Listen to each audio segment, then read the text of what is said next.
মালিক আল্লাহ পাক, এত ক্ষমতার মালিক যেখানে আপনার হাতে আল্লাহ, আমি আবু বকরের চাওয়া যদি অপরাধ হয়, আমি আবু বকরের বলা যদি অপরাধ হয়, আমি আবু বকর সহ্য করতে পারি না আল্লাহ, আমি আবু বকর দোয়া করি আপনি আমাকে মেরে দিয়ে, আমাকে মেরে দিয়ে, আমাকে মেরে দিয়ে আমার জানের বিনিময়ে আপনার নবীকে পুনর্জীবন নসিব করুন। মহব্বতে বলতে পারলেন না? আল্লাহ নবী বলেছিলেন, ও আবু বকর, আমার কষ্ট হচ্ছে কিনা পরে বলবো, আগে বলো না সূর্য কি ডুবে গেল নাকি, সূর্য কি অস্তমিত গেল নাকি? আমি রাসূলুল্লাহ আসরের নামাজ পড়া হয় নাই। সুবহানাল্লাহ বলতে পারলেন না? জোরে বলতে পারলেন না? ইয়া রাসূলুল্লাহ রে,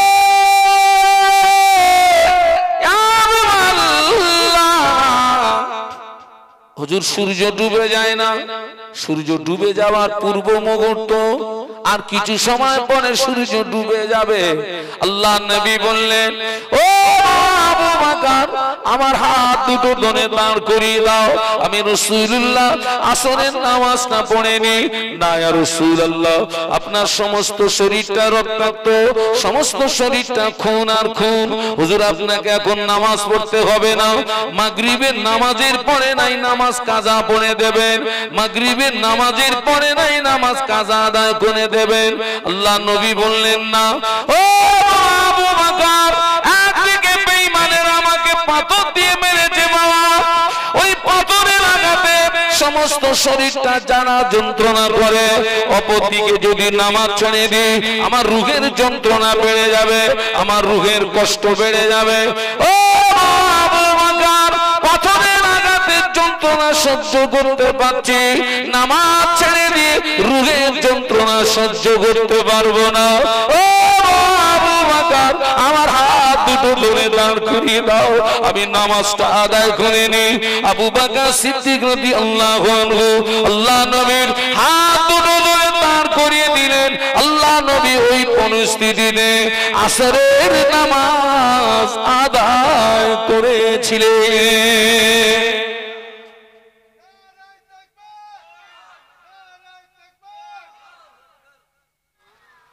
हुब्बे आमद अजल के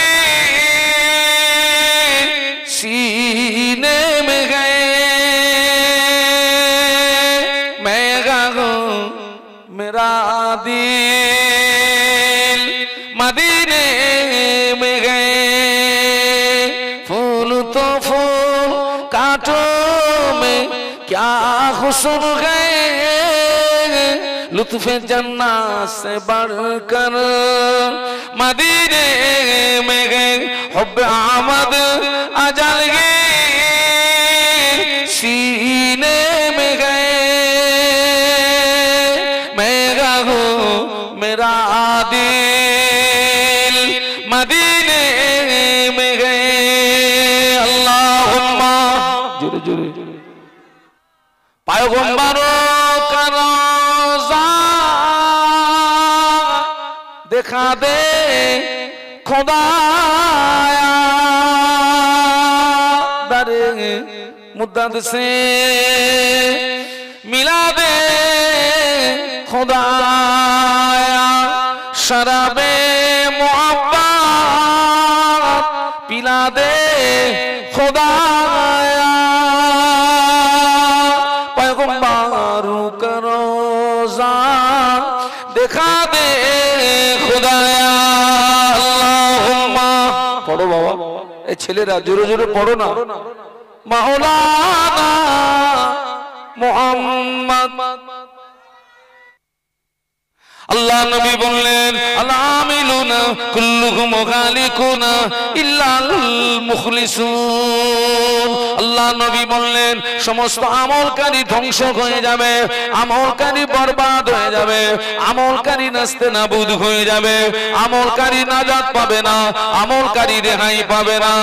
শুধুমাত্র যারা ইখলাসের সঙ্গে খুলুসিয়াতের সঙ্গে লিল্লাহ আল্লাহকে রাজি করানোর জন্য, আল্লাহকে খুশি করানোর জন্য, আল্লাহকে সন্তুষ্টি করানোর জন্য যারা আমল করবে ওই আমলকারীরাই নাজাত পেয়ে যাবে।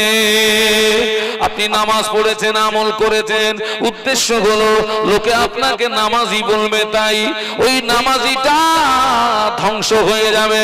আপনি রোজা রেখেছেন, আমল করেছেন, উদ্দেশ্য হলো লোকে আপনাকে রোজাদার বলবে, তাই ওই রোজাদার ধ্বংস হয়ে যাবে। আপনি হজ করেছেন, আমল করেছেন, উদ্দেশ্য হলো আপনার ডিগ্রি বাড়বে, তাই ওই হাজিটা ধ্বংস হয়ে যাবে। আমি হজ করেছি, আমল করেছি, আমার উদ্দেশ্য হলো লোকে আমাকে বড় হুজুর বলবে, ওই বক্তাটা ধ্বংস হয়ে যাবে। সব আলেমের ওয়াজ কবুল হয় না, সব ইমামের নামাজ কবুল হয় না, সব দাতার দান কবুল হয় না, সব নামাজির নামাজ কবুল হয় না, সব রোজাদারের রোজা কবুল হয় না। ঠিক ততই বছর সব হাজির হজ কবুল হয় না।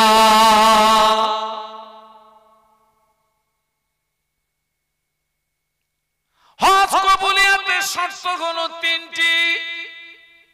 কটা? এক নাম্বার শর্ত হলো নিয়ত আল্লাহর সন্তুষ্টির উদ্দেশ্য হওয়া, দুই নাম্বার শর্ত হলো টাকা হালাল হওয়া, তিন নাম্বার শর্ত হলো কারোর হক ফাঁকি না মারা। এই তিনটে যদি ক্লিয়ার হয় আল্লাহ চাইলে ওই ব্যক্তির হজ আল্লাহ পাকের দরবারে কবুল হয়ে যাবে।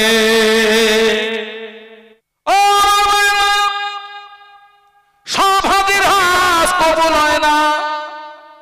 সমাজে কিছু হাজি বেরিয়েছে, বাবা বুনের ফারাজ মেরেছে 10 লাখ, কত হজে খরচ 5 লাখ, ও নিয়ত করেছে হজ হবে, গুনাহ মাফ হবে, 5 লাখ লাভ হবে। একজন বলতেছে ভাই তুই তো বুনির ফারাজ মেরে যাচ্ছিস, কবুল হবে, গুনাহ মাফ হবে কি করে? বলে খোকা তুই জানিস না কাবা শরীফ 4 কোণ বিশিষ্ট, 4 কোণের একটা কোণে একটা পাথর লাগানো আছে, ওই পাথরটার নাম হলো হাজরে আসওয়াদ। ওই পাথরে চুমা দিলে জীবনের গুনাহ মাফ হয়ে যায়। একটু জোরে বলুন না, আর একটু আওয়াজ বাড়ানো যায় না? হাজরে আসওয়াদ পাথরে চুমা দিলে গুনাহ মাফ হয় ঠিকই। কোন গুনাহ মাফ হয়? তুমি নামাজ কাজা করেছো, রোজা কাজা করেছো, মিথ্যা কথা বলেছো, এই গুনাহ আল্লাহ চাইলে চুমু দিলে মাফ হবে। ঝাড়াপাটির গুনাহ মাফ হয় না। ঝাড়াপাটি যদি কাবা বাবা ওই পাথরে চুমু দিয়ে চুমু দিয়ে চুমু দিয়ে ওই পাথর যদি পুরো খেয়ে ফেলে, ঝাড়াপাটির হজ কবুল হয় না। বাবা ওরা যদি কাবা তুলে বাড়িও আনে, ঝাড়াপাটির হজ কবুল হয় না। বর্তমানে ঝাড়াপাটির হাজির সংখ্যা ভালোর চেয়ে বেশি হয়ে গেছে।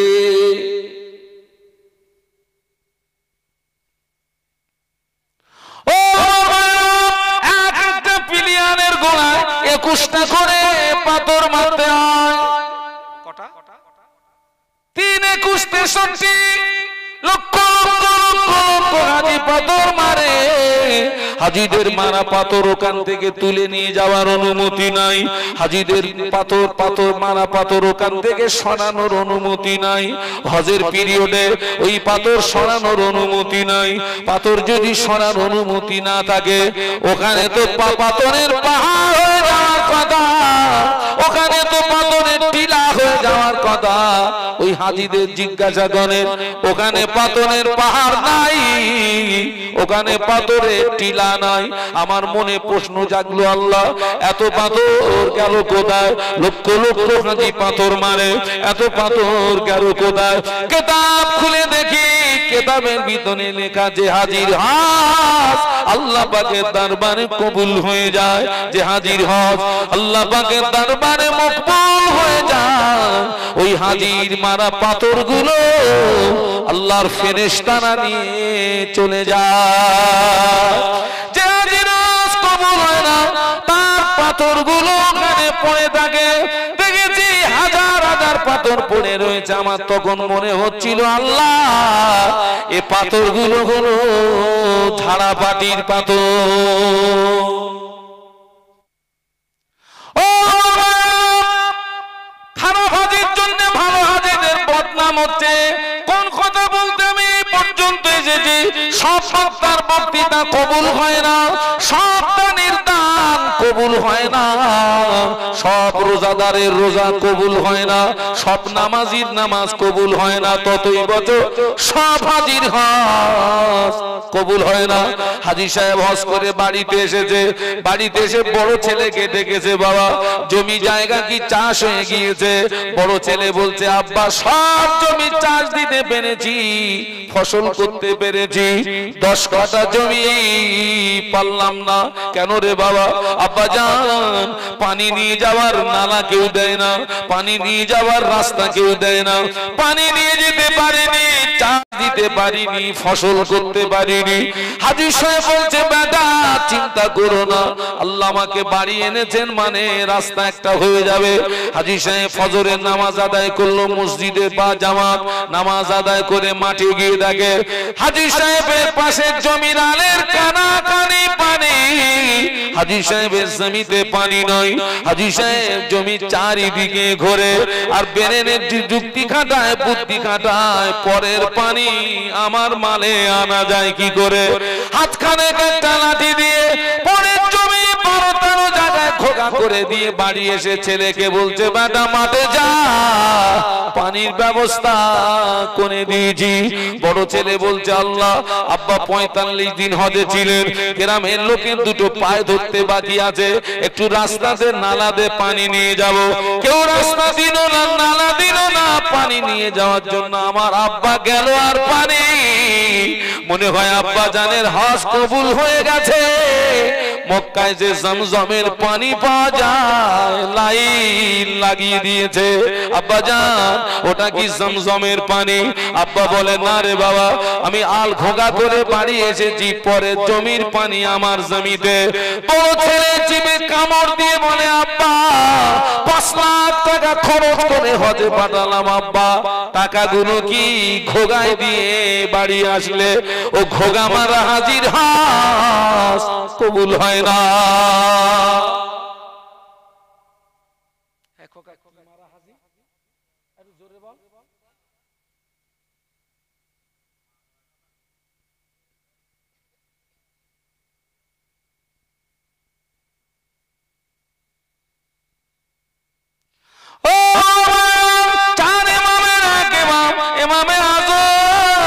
আবু হানিফা রহমাতুল্লাহ আলাইহি, তিনি ছিলেন কাপড় ব্যবসায়ী, তিনি ছিলেন কাপড়ের সেলসম্যান।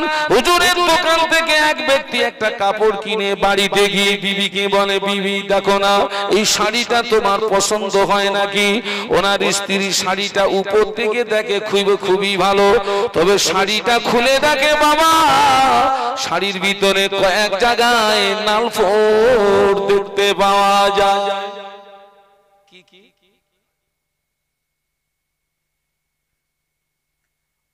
আল্লাহর ওই বান্দার স্ত্রী বলছে, শাড়িটা আপনি, এ শাড়ি আমি নেব না। আরে আমরা অনেক মালে না আমাদের স্ত্রীদেরকে দেখাই ওনার স্ত্রী বলছে, এ শাড়ি নেব না, এ শাড়ি আপনি যে দোকান থেকে নিয়ে এসেছিলেন ফিরিয়ে দিয়ে আসুন, অন্য একটা শাড়ি আনুন। ওনার স্ত্রীর দাবিটা ন্যায্য দাবি না অন্যায্য দাবি? টাকা দিয়ে মাল নেবো তো ছাড়া মাল নেবো কেন? ও বেচারা ওই শাড়ি নিয়ে সোজা ইমামে আজমের দোকান, হুজুর এই শাড়িটা একটু আগে নিয়ে গেছিলাম, এই শাড়িটা আপনি ফিরিয়ে নেন, অন্য একটা শাড়ি আমাকে দেন। কেন রে বাবা? হুজুর এই শাড়ির ভিতরে কয়েক জায়গায় নালফোড়, আমার বিবির অপছন্দ, তাই আমার বিবি ফিরিয়ে দিয়েছে হুজুর। কথাটা বলা শেষ, ইমামে আজমের কান্না শুরু। কথা বুঝতে পারছেন না পারছেন না? খরিদ্দারের কথা বলা শেষ,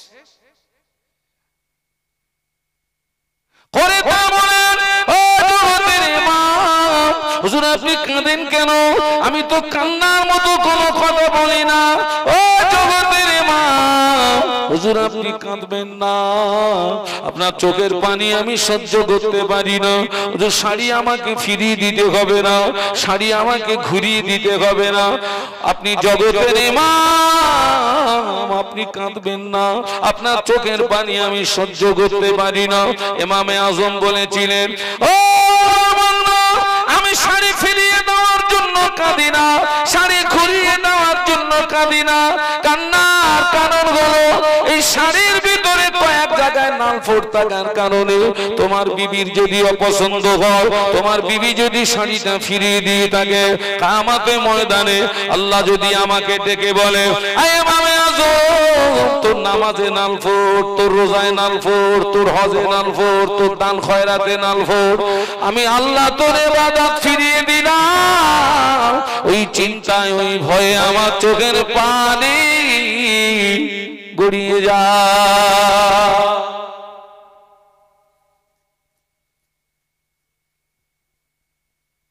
আপনাদেরকে বলে যাচ্ছি, আমাদের জীবনের প্রত্যেকটা আমলের মূল টার্গেট হবে একটা, কি সেটা? আল্লাহর সন্তুষ্টি। সবাই মিলে বলুন, কোরআন খুলুন, ইন্না সালাতি ওয়া নুসুকি ওয়া মাহইয়ায়া ওয়া মামাতি লিল্লাহি রাব্বিল আলামিন। ইন্না সালাতি ওয়া নুসুকি ওয়া মাহইয়ায়া ওয়া মামাতি লিল্লাহি রাব্বিল আলামিন। একটু বলুন আল্লাহু আকবার, একটু জবান খুলে আল্লাহু আকবার। হযরত রাবিয়া বসরি রাহমাতুল্লাহ আলাইহা, আপনার নাম শুনেছেন না? আল্লাহ পাকের বড় আবেদা বান্দী ছিলেন, যার জন্য কাবা উঠে এসেছিল ইস্তেকবাল জানানোর জন্য। সুবহানাল্লাহ বলুন। আর আমাদের রাবিয়া গেলে কাবা পালায়, আসিস। এই রাবিয়া বসরি রাহমাতুল্লাহ আলাইহা কোনো একদিন এক হাতে এক লোটা পানি নিয়েছেন, এক হাতে এক লোটা, আর এক হাতে নিয়েছেন একটা আগুনের মশাল, দিয়ে খুব দ্রুত গতিতে এগিয়ে চলেছেন, ছুটছে সামনের দিকে। ওনার ভক্ত মুরিদরা বললেন, হুজুর আপনি এইভাবে তো কোনোদিন চলেন না, এত দ্রুত গতিতে ছুটে ছুটে এক হাতে এক লোটা পানি, এক হাতে একটা আগুনের মশাল নিয়ে কোথায় যাচ্ছেন? উনি বলেছিলেন, পৃথিবীর অধিকাংশ মানুষ স্বার্থপর। পৃথিবীর অধিকাংশ মানুষ কেন? কেউ ইবাদত করে জাহান্নামের ভয়ে, আর কেউ ইবাদত করে জান্নাত পাওয়ার আশায়। ঠিক বলেছেন না ভুল বলেছেন? কেউ ইবাদত করে জাহান্নামের ভয়ে, আর কেউ ইবাদত করে জান্নাত পাওয়ার। উনি বলেছিলেন, জাহান্নামের ভয়ে ইবাদত হওয়া উচিত নয়, জান্নাতের আশায় ও ইবাদত হওয়া উচিত নয়। ইবাদতের মূল টার্গেট হওয়া উচিত আল্লাহর।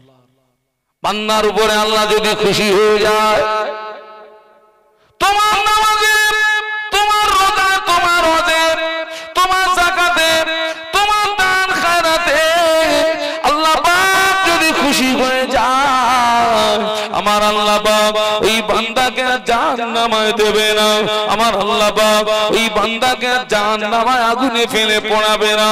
আমার আল্লাহ পাক ওই বান্দা বান্দির জন্য তার রহমতের দয়ার জান্নাত বানিয়ে রেখেছে।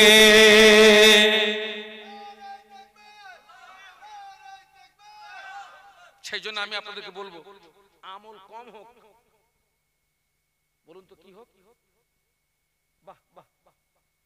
খাঁটি হোক।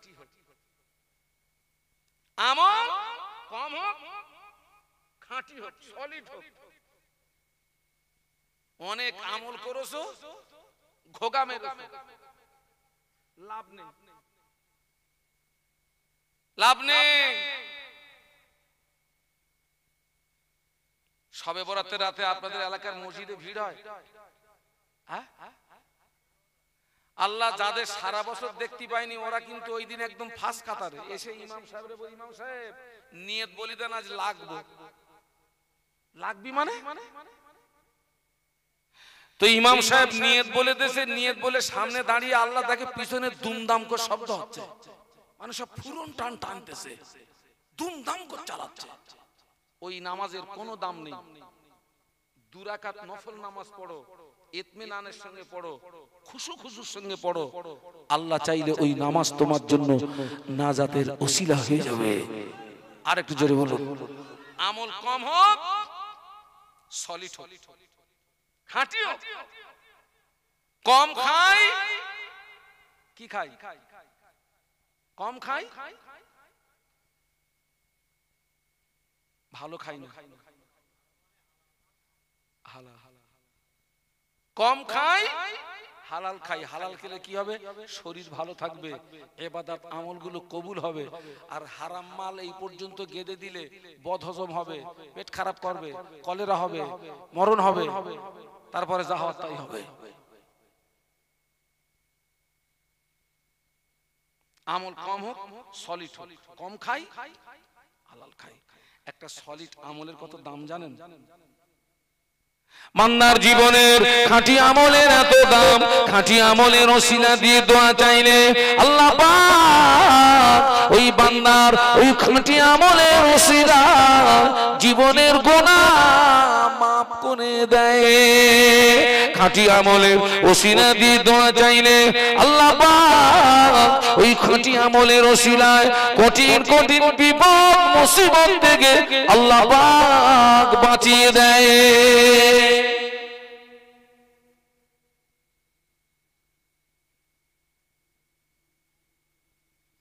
জীবনের কোন আমল যদি লোক দেখানোর জন্য হয়, জীবনের কোন আমল যদি অহংকারের সঙ্গে হয়, ওটা হবে শিরিক। কি হবে বাবা? আল্লাহ কোরআনে বলেছেন, ইন্নাল্লাহা লা ইয়াগফিরু আন ইউশরাকা বিহি ওয়া ইয়াগফিরু মা দুনা যালিকা লিমান ইয়াশা। আল্লাহ বান্দার জীবনের সমূহ গুনাহকে maaf করেন, শিরকের গুনাহকে আমার আল্লাহ maaf করেন না। অতএব আমরা অন্তত আজকের এই মাহফিল থেকে আমরা এতটুকু শিক্ষা নিয়ে যাই যে আমাদের জীবনের প্রত্যেকটা আমল টার্গেট হবে আল্লাহর সন্তুষ্টি। আর আমল কম হোক, কি হোক সেটা? খাঁটি হোক, খাঁটি হোক। বাপ মরে গেছে, কলেমা খানি হবে, সব কলেমা পড়ার দাওয়াত দিয়েছে। আপনি কত পড়েছেন? তা বলতেছে 5 লাখ, আর একজন বলতেছে 22 লাখ। আমিও বিশ্বাস করিনি। আমরাও তাসবিহ তেলাওয়াত করি, 100 কলেমা পড়তে গেলে একটু সময় লাগে বাপ। তো ও যে 22 লাখ কলেমা পড়লে, 22 লাখ কলেমা পড়তে গেলে ওর তো পাতলা পায়খানা। কত খতম? না 74 খতম। কত খতম করেছে? 74। হ্যাঁ বলে, হ্যাঁ তুই খতম করেছিস মানে শেষ করে দিয়েছিস। খতমের বাংলা মানে কি? শেষ। তুই শেষই করেছিস। এক খতম কোরআন পড়ো, মুহাব্বতের সঙ্গে করো। 100 কলেমা পড়ো, মুহাব্বতের সঙ্গে পড়ো। ও পাইকারি টান টেনে লাভ নেই, ওতে তুইও কিছু পাবেনি, মুর্দাও কিছু। ঠিক বলছি না ভুল বলছি? হ্যাঁ, আল্লাহ আমাদের সকলকে খাতেমা বিল খায়র নসিব করেন। বলুন আমিন, বলুন আল্লাহুম্মা আমিন, বলুন আল্লাহুম্মা আমিন। আমি আপনাদের কাছ থেকে বিদায় নেব, আমি আপনাদের কাছ থেকে বিদায় নেব। আল্লাহু আকবার। সকলে আমার জন্য দোয়া করবেন। ওয়াজ করা সহজ, সেই ওয়াজ নিজে আমল করা খুব কঠিন। আপনারা যেন মনে করবেন না যে হুজুররা ওয়াজ করে টাকালে বাড়ি যায়। এটা কত সিরিয়াস কাজ জানেন? এই আমি আপনাদেরকে যে কথাগুলো বলছি, ওই কথাগুলো যদি আমি আমল না করি তো কিয়ামতের ময়দানে আমার জিভটাকে জাহান্নামার ওয়াজ করার সাথে জনমের মতন মিটিয়ে দেবে, জনমের মতো মিটিয়ে দেবে। আল্লাহ আমাদের সকলকে খাতেমা বিল খায়র নসিব করুন, আল্লাহুম্মা আমিন। সবাই 5 ওয়াক্ত নামাজ পড়ুন।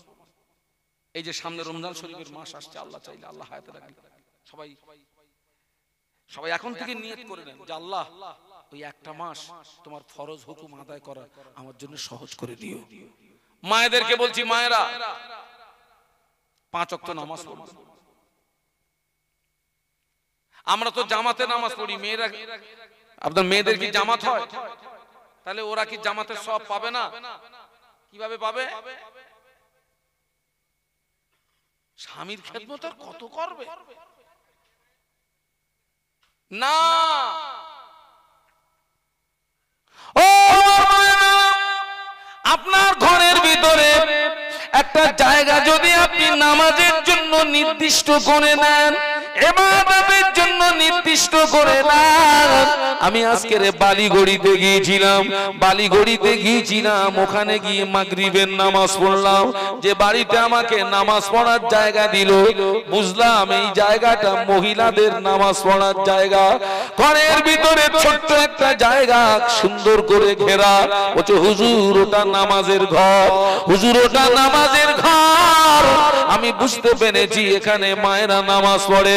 আপনার ঘরের ভিতরে মায়েরা একটা জায়গা যদি নামাজের জন্য খাস করে নেন, মা আপনি ওখানে একা একা একা একা নামাজ পড়বেন, কিন্তু আল্লাহ পাক আপনার নামায় আমলে জামাতে নামাজ পড়া সওয়াব দিয়ে দেবে।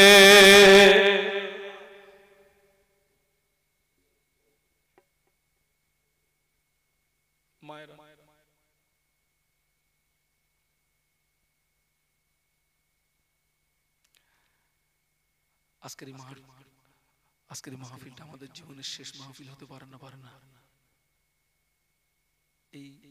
এইখান থেকে কদিন আগে একটা মাহফিল করলাম, কোথায় ওটা না, আমি মাহফিলটা করলাম ডানকুনি ব্রিজ থেকে বেশ কিছুটা ভিতরে, জায়গাটার নাম হচ্ছে মনোহরপুর।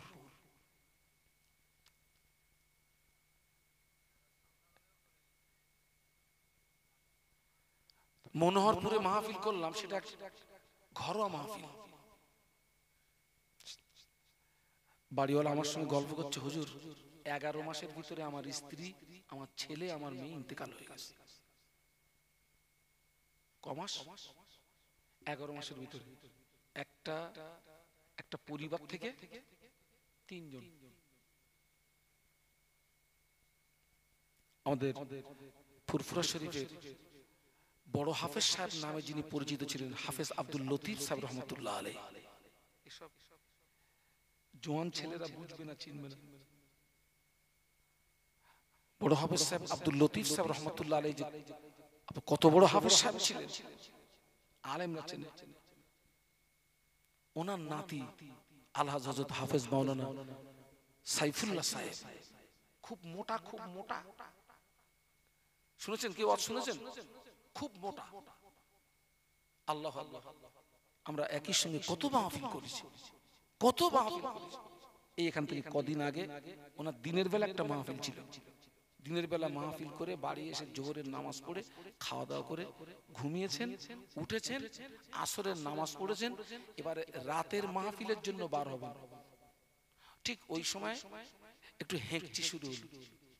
2-3টে হেঁকচি উঠতে ইন্তেকাল হয়ে গেল। বলুন ইন্না লিল্লাহি ওয়া ইন্না ইলাইহি রাজিউন। কি দাম আছে বলুন তো? বেঁচে থাকাটা মিথ্যা, মরে যাওয়াটা সত্য। এই যে আমরা এখানে আছি, আগামীকাল সকালটা জীবিত অবস্থায় সকাল হবে, এর কোনো গ্যারান্টি নেই রে বাবা, নেই। আর একটা কথা বলে যাচ্ছি, সুস্থ থাকতে ইবাদত করো, টাকা থাকতে দান করো। আমি তো ওই জন্য বলি, একটু পারলে মাঝে মাঝে হসপিটালে যাবেন, মেডিসিন ওয়ার্ডে যাবেন। আমি যাই, আমার কোনো পেশেন্ট থাকার না থাকে, আমি যাই মাঝে মাঝে হসপিটালে যাই। মেয়েদের ওয়ার্ডে যাবেন না, পুরুষদের ওয়ার্ডে যাবেন, গিয়ে দেখবেন এক এক ব্যক্তি এক এক রোগে আক্রান্ত, আর এক এক রোগের কষ্ট বলুন বলুন এক এক রকম। আমি বিগত 14-15 বছর আগে আমাদের বসিরহাট জেলা হসপিটালে আমি ভর্তি ছিলাম 7 দিন। আমার বেড থেকে 3টে বেড পরে একজন মানুষ, এই সামনে যে বাবাজি বসে আছে এই রকম বয়সের হবে, দাড়িওয়ালা মানুষ, দেখে আমি যেটা দেখে বুঝলাম লোকটা নামাজি, দুটো হাত বাঁধা পা বাঁধা, শুধু একটাই কথা বলছে, আমাকে একটু পানি দাও, আমাকে একটু পানি দাও। কিন্তু উনি যে কোন রোগে যে কষ্ট পাচ্ছেন আমি জানি না, ডাক্তার নিষেধ করেছে পানি দিতে। তো সারাটা রাত আমাকে একটু পানি দাও, আমাকে একটু পানি দাও। আমি শেষ পর্যন্ত বেডে থাকতে না পেরে আমি তখন চিন্তা করছি চুরি করে আমি একটু পানি দেবো। আবার চিন্তা করছি আমিও পেশেন্ট, উনিও পেশেন্ট, আল্লাহ না করুক আমি পানি দিলে যদি কোনো অ্যাক্সিডেন্ট ঘটে যায়, ধরা পড়ে যাবো। আল্লাহকে সাক্ষী রেখে বলছি, লোকটা পানি পানি করতে করতে ফজরের রক্ত হলো, ইন্তেকাল হয়ে গেল। একটু পানিও পান করা হলো না, একটু পানি পান করা হলো না। কি দাম আছে?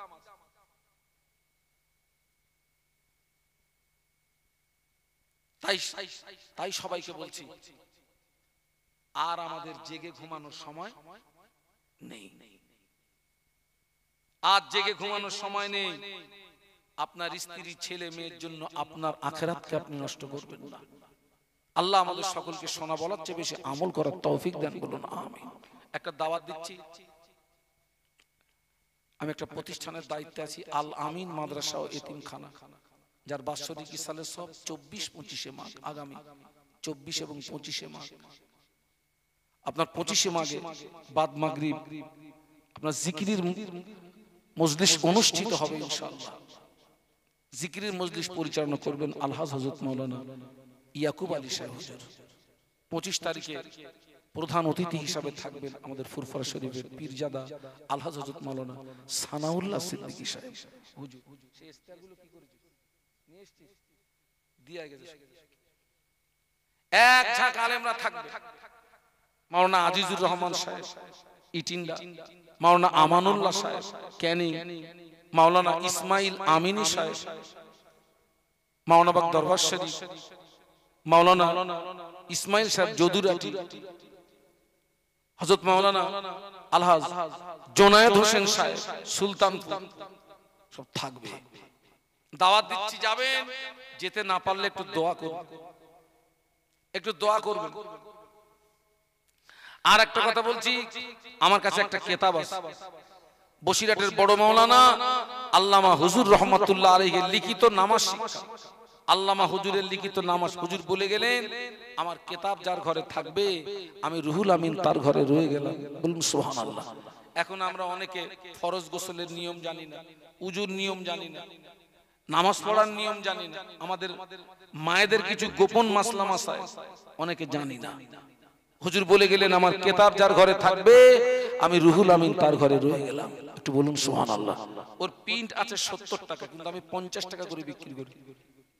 পারলে যদি আপনাদের কাছে 50 টাকা থাকে, কারোর প্রয়োজন হয় আমার সাথী ভাইয়ের কাছ থেকে নেবেন, একটু পড়বেন।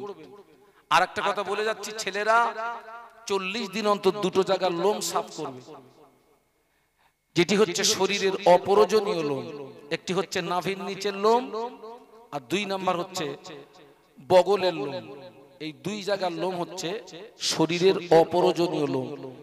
এই 2 জায়গার লোম যদি 40 দিন অন্তর সাফ না করা হয়, আপনার ইবাদত, আপনার দোয়া আল্লাহ পাকের দরবারে কবুল হবে না, কবুল হবে।